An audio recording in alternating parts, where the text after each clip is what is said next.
Capítulo sexto. Revisión y revisionismo. Metamorfosis de un concepto. Revisionismo es una palabra camaleónica que ha tomado a lo largo del siglo XX significaciones diferentes y contradictorias, presentándose a múltiples usos y suscitando a veces malentendidos.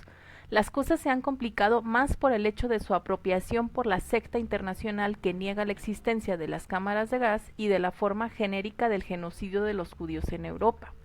Los negacionistas han intentado presentarse como los portavoces de una escuela histórica revisionista, opuesta a la otra escuela que denominan exterminista, y que incluye, por supuesto, el conjunto de los estudios dignos de este nombre, todas las corrientes confundidas consagradas al judiocidio.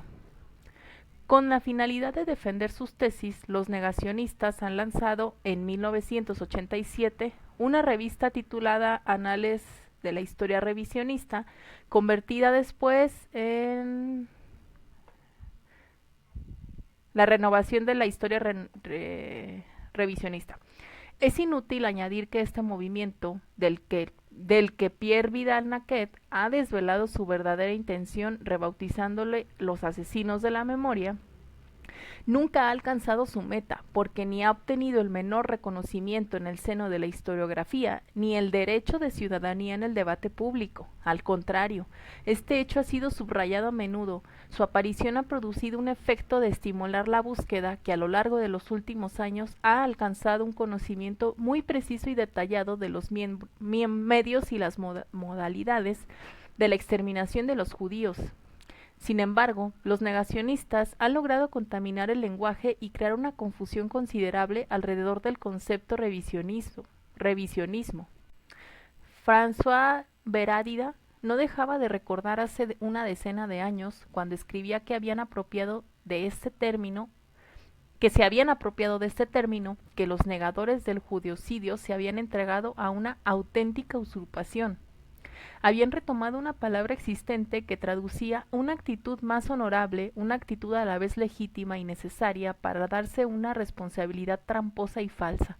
En lo sucesivo es indispensable, cuando se utiliza este término, precisar su significado, como lo hace Pierre Vidal-Naquet cuando indica, al principio de sus tesis sobre el revisionismo, su elección deliberada de emplear de emplearla en una acepción restrictiva, limitándola a la doctrina según la cual el genocidio de Alemania nazi contra judíos y gitanos no ha existido, sino que depende del mito, de la fabulación y de la estafa.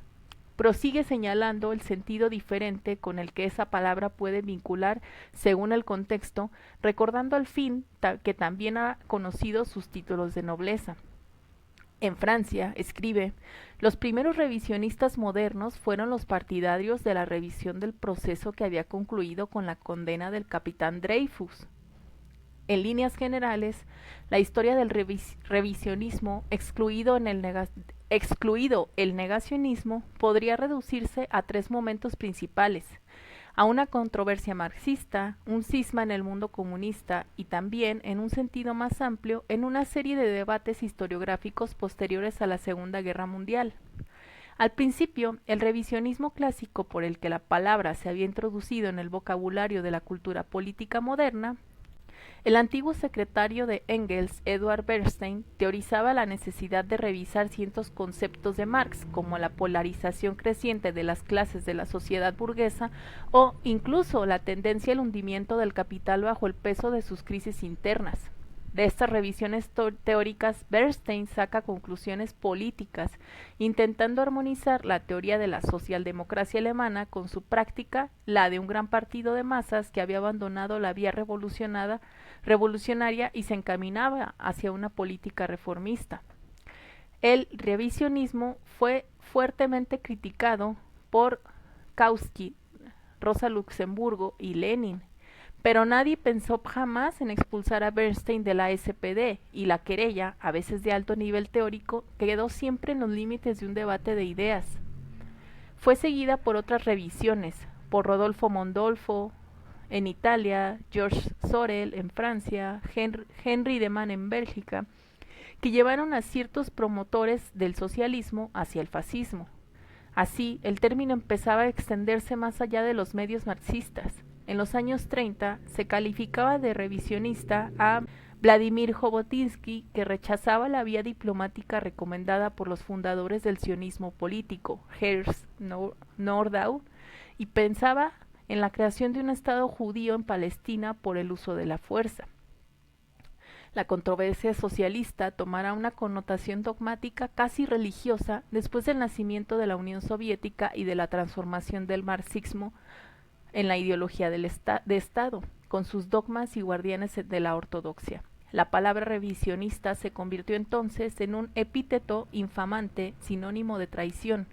Fue ampliamente utilizada durante el cisma yugoslavo en el 48 y sobre todo en el conflicto chino-soviético a comienzos de los años 60. A veces se convertía en un adjetivo atado a un sustantivo más explosivo, como la fórmula hiena revisionista con la que los ideólogos del Cominform les gustaba definir al mariscal Tito. Pero las querellas alrededor de Bernstein, Jabotinsky y Tito no concernían, por lo menos no de manera directa, a la escritura de la historia. El tercer campo de aplicación de la noción revisionismo, en cambio, afecta la historiografía de la posguerra. Muchos intentos de renovar la interpretación de una época o de un acontecimiento, de poner en causa el punto de vista dominante, han sido calificados de revisiones. Esta palabra intentaba subrayar su carácter innovador y no deslegitimar, ya que sus representantes eran reconocidos miembros de la comunidad de historiadores. Entre las revisiones más influyentes podríamos recordar la que impulsó a principios de los años 60 Fritz Fischer, que renovaba el debate sobre los orígenes de la Primera Guerra Mundial, recordando en contra de la tendencia dominante en la historiografía alemana los objetivos pangermanistas del Estado Mayor prusiano. Después la de los politólogos americanos que, a instancias de Gabriel Kolko, cuestionaban las tesis entonces corriente de los orígenes soviéticos de la Guerra Fría. Más recientemente, la del historiador Gar Alperowicz sobre la bomba atómica, o sea, la decisión americana de arrojar bombas atómicas sobre Hiroshima y Nagasaki en agosto del 45, explicaba él, perseguía establecer la superioridad estratégica de Estados Unidos sobre la Unión Soviética, mostrando que en la escena internacional su monopolio de arma mundial, más que poner fin a la guerra ahorrando víctimas humanas, como pretendía el presidente Truman. En Estados Unidos se califica hoy de revisionistas a los sovietólogos como Moshe Lewin, Arch Getty y Sheila Fitzpatrick, quienes desde los años 70 tomaron distancia de las aproximaciones anticomunistas de la Guerra Fría y comenzaron a estudiar, más allá de la fachada totalitaria del régimen, la historia social del mundo ruso y soviético. Pero numerosas revisiones aparecieron también en Europa. Por ejemplo, en Italia, al comienzo de los años 60, en un debate historiográfico sobre el Risorgimiento, donde el revisionismo fue empleado para las tesis de Gramsci y Salvemini sobre los límites del proceso de unificación nacional dirigido por la monarquía piamontesa.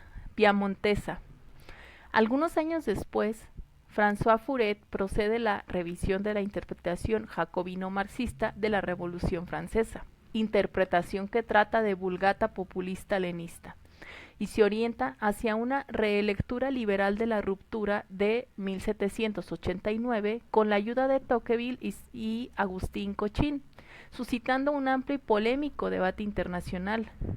Durante el bicentenario de la Revolución, esta tesis antes revisionista se ha impuesto como una lectura dominante.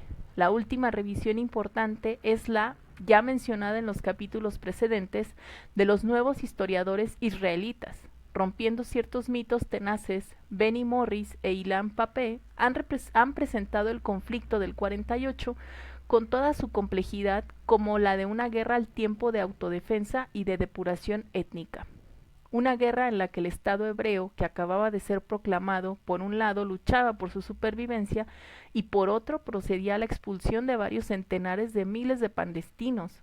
He aquí un ejemplo de revisión en las antípodas de cualquier mira apologética, que al contrario se esfuerza en poner fin a un largo periodo de amnesia colectiva y de ocultación oficial del pasado. La palabra y la cosa. Estas revisiones historiográficas incitan a precisar algunas cuestiones del método. La primera concierne a la utilización de las fuentes. Si el relato histórico es una reconstrucción de acontecimientos del pasado, tal y como verdaderamente ha sido, según la fórmula canónica de Ranke, definición simplificadora pero no por ello falsa, se desprende que ciertas revisiones se inscriben en su desarrollo de manera natural. El descubrimiento de nuevas fuentes, la exploración de archivos, el enriquecimiento de testimonios pueden alumbrar con luz inédita acontecimientos que se creían perfectamente conocidos o de los que se tenía un conocimiento erróneo. La revisión de la baja del número de víctimas del sistema del Gulag en la URSS, estimado en 10 millones por Robert Conquets, después reducido a 1,5 millones por las investigaciones más recientes, ha sido consecuencia del análisis escrupuloso de las fuentes y del acceso a una documentación esencial antes inaccesible. Otras revisiones dependen de un cambio de paradigma interpretativo. A veces, la introducción de un nuevo paradigma puede estar ligada a fuentes antes ignoradas, como lo saben todos los que, o mejor, todas las que han comenzado a elaborar una historia de mujeres, forzosamente revisionista, ya que implica una mutación de mirada, de objetos y de fuentes en la manera de hacer historia. La historia se escribe siempre en presente y el cuestionamiento que orienta nuestra exploración del pasado se modifica según las épocas, las generaciones, las transformaciones de la sociedad y los recorridos de la memoria colectiva. Si nuestra visión de la Revolución Francesa o de la Revolución Rusa no es la misma que hace 50 años o un siglo, no se debe solamente al descubrimiento de fuentes inéditas, sino a una nueva perspectiva histórica propia de nuestra época. No es difícil reconocer que en la lectura romántica de la Revolución Francesa propuesta por Michelet, a la lectura marxista de Soboul o la lectura liberal de Furet pertenecen a contextos históricos, culturales y políticos diferentes. En esta acepción, las revisiones de la historia son legítimas e incluso necesarias. Sin embargo, ciertas revisiones, las que se califican a menudo de revisionismo, implican un giro ético-político en nuestra manera de mirar el pasado. Corresponden a lo que Habermas había llamado la emergencia de tendencias apologéticas en la historiografía. Utilizado en ese sentido, el concepto de revisionismo toma evidentemente una connotación negativa. No es, pues, extraño que ciertos historiadores acusados de revisionismo hayan intentado defenderse recordando que la revisión pertenece a la actitud del historiador, que por definición sería siempre un revisionista.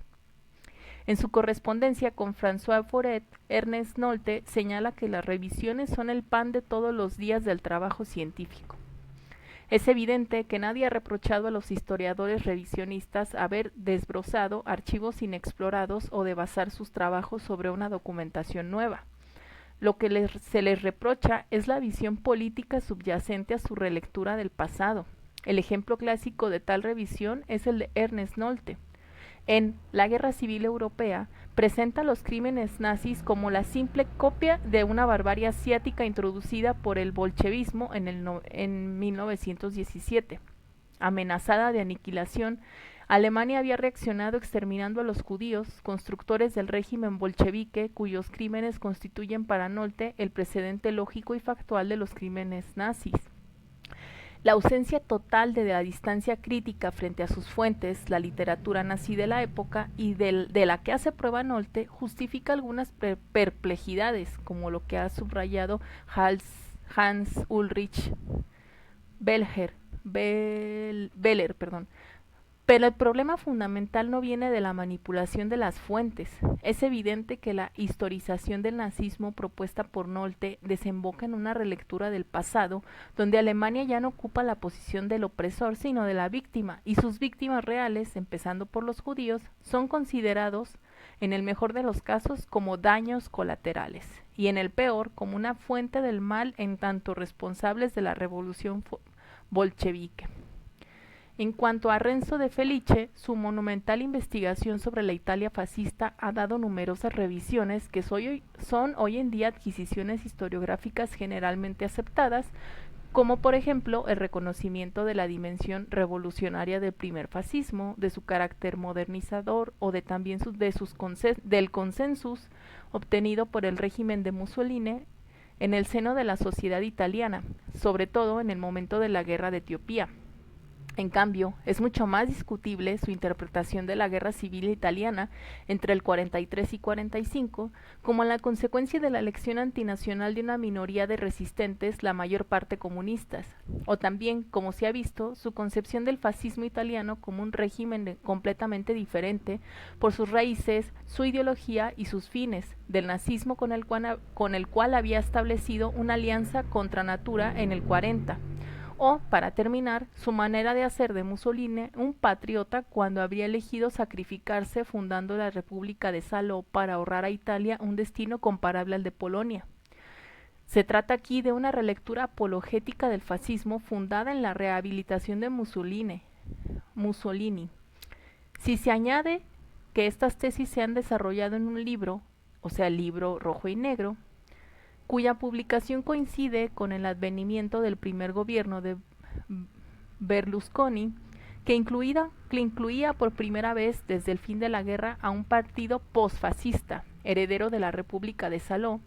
Esta revisión histórica aparece como el soporte intelectual de un proyecto político restaurador, que estaría tratando de oponer la revisión histórica francesa a la de Felice y sus discípulos.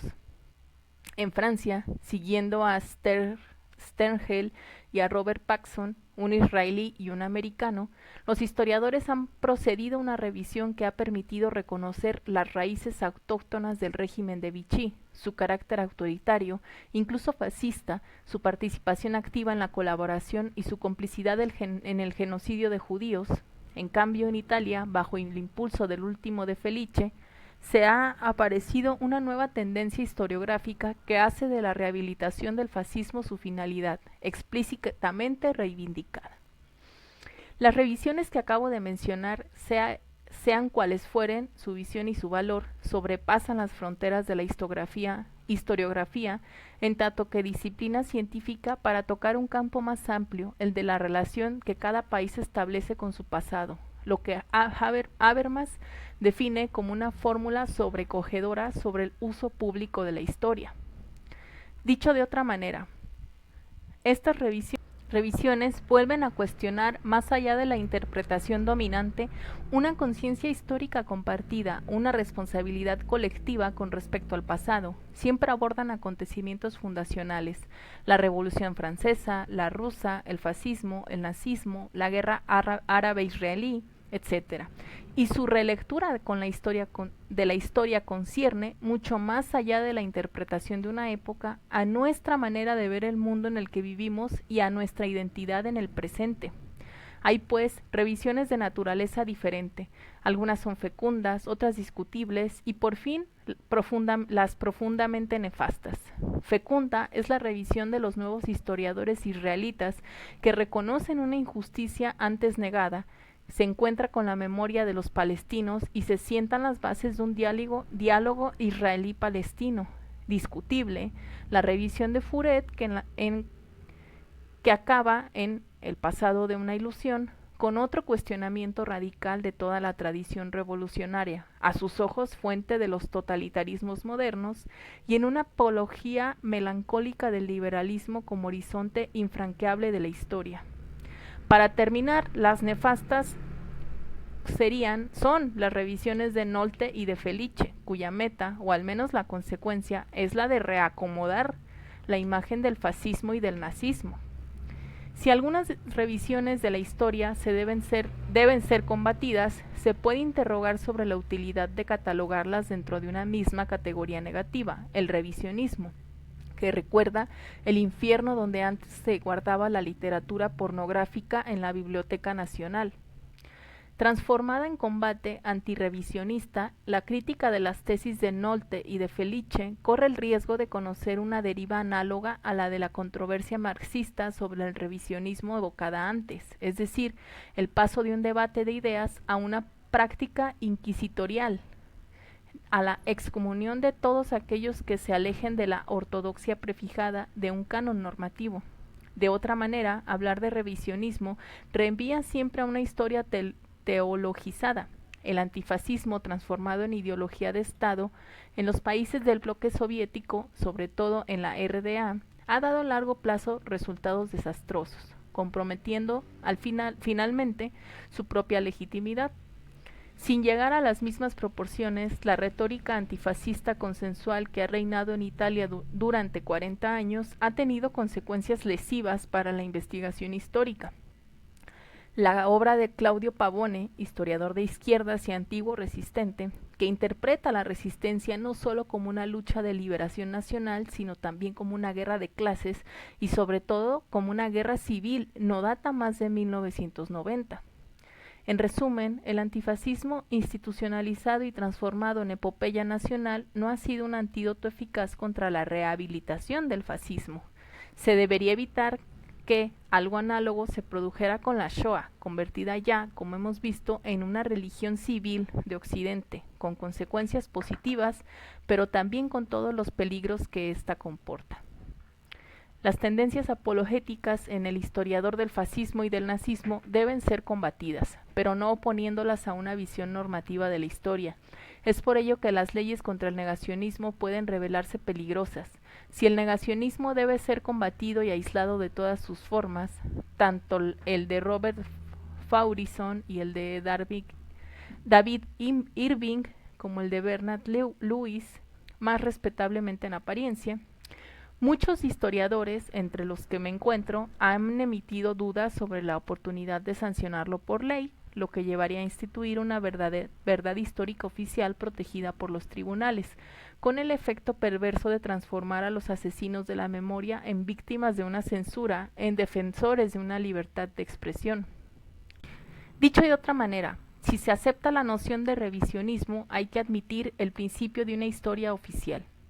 Christophe Pomian tenía razón en afirmar que no debería de haber historiadores oficiales ni historiadores revisionistas, sino solamente historiadores críticos. Revisionismo es una palabra heredada de un siglo en el que el compromiso de los intelectuales pasaba por su enrolamiento ideológico y partidista. Se ha podido creer entonces que el mejor medio para defender valores consistía en vestirse con un uniforme ideológico. El precio de esta elección ha sido, muy a menudo, la dimisión de los intelectuales frente a su función crítica. Esto ya no tiene razón de ser hoy en día. Incorporada al lenguaje y ya de uso corriente en la polémica, la noción de revisionismo sigue siendo muy problemática y a menudo nefasta. Propongo que se utilice solo para designar una controversia datada provocada por Bernstein hace más de un siglo. Fin.